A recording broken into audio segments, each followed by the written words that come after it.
the way to maybe first identify that you yourself might be a Lohasian Yeah. is that you're aware of your interconnectedness with the planet and other people. So whatever you do leaves a mark on the world. Is that true?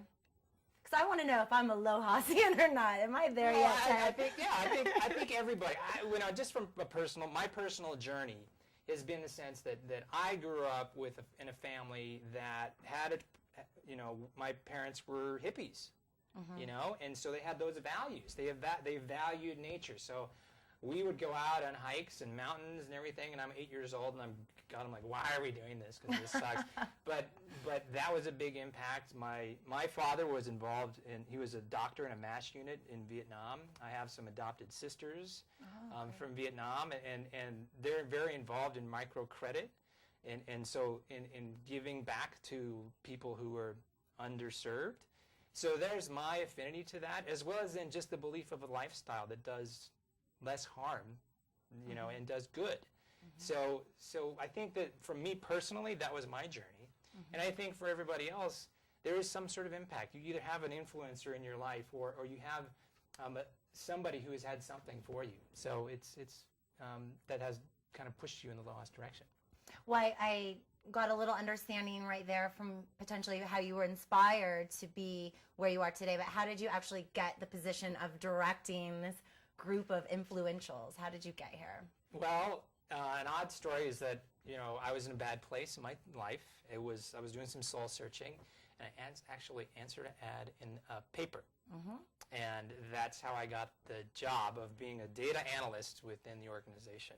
Oh, wow. And so you started in the mailroom. I was in the mailroom. I was Wow. literally down there in the doldrums doing the thing, and just eventually worked my way up, and here I am. Gosh, and now you're kingpin.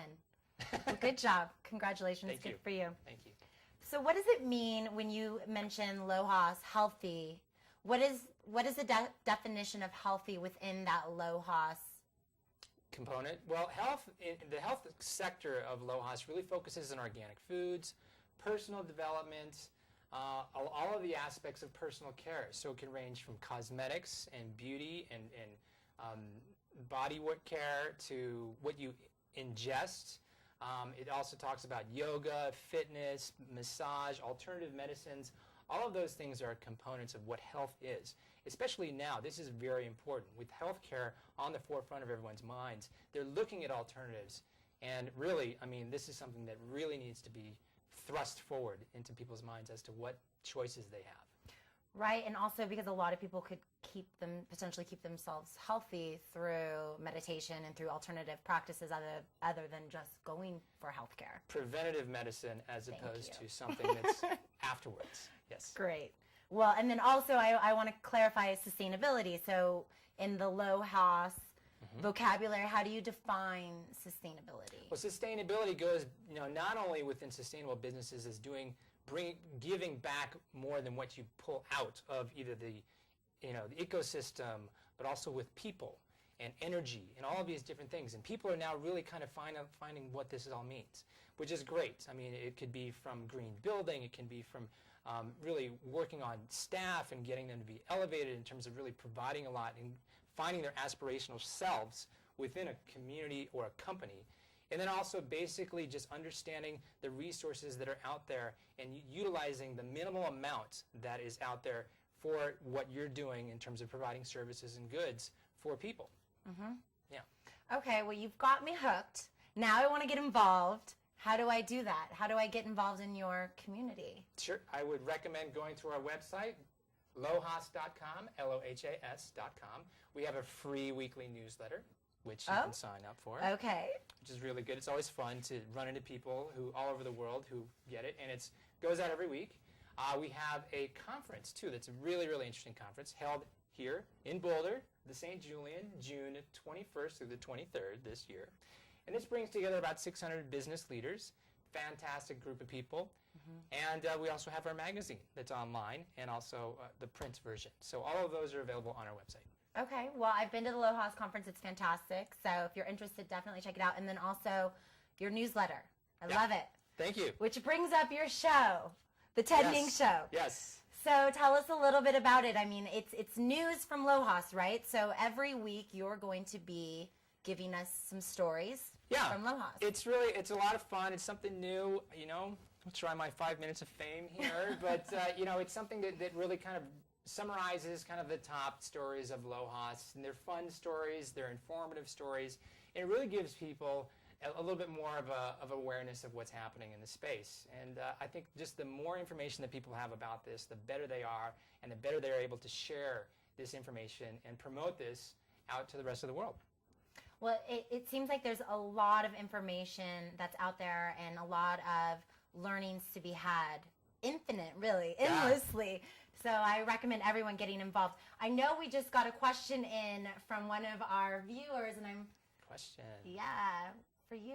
Okay, well, how exciting. All the way from the River Nile in Egypt, Wow.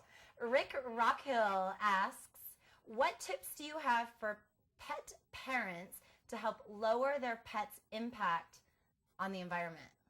Wow. Well, it's really interesting. The pet industry, the natural food industry's fastest growing category is the pet product industry.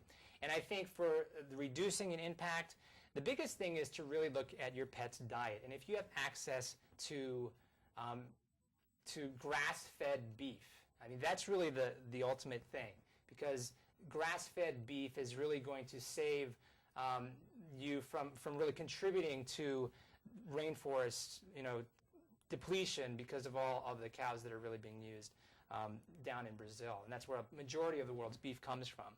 The other thing, too, is looking at pet supplements. That's a big popular thing in the U.S., is that there's these natural pet supplements. There's also natural shampoos, cleaners, different pet products that are all natural, organic, and recycled.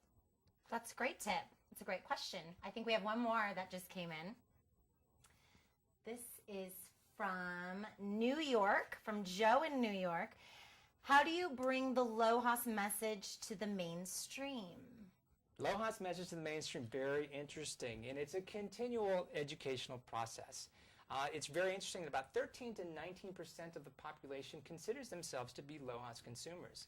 That gives everybody else, that 80%, that's the rest of the people. So what's happening, though, is that Lohas messages that were of 10 years ago are now adopted as mainstream. We see hybrids. We see recycling.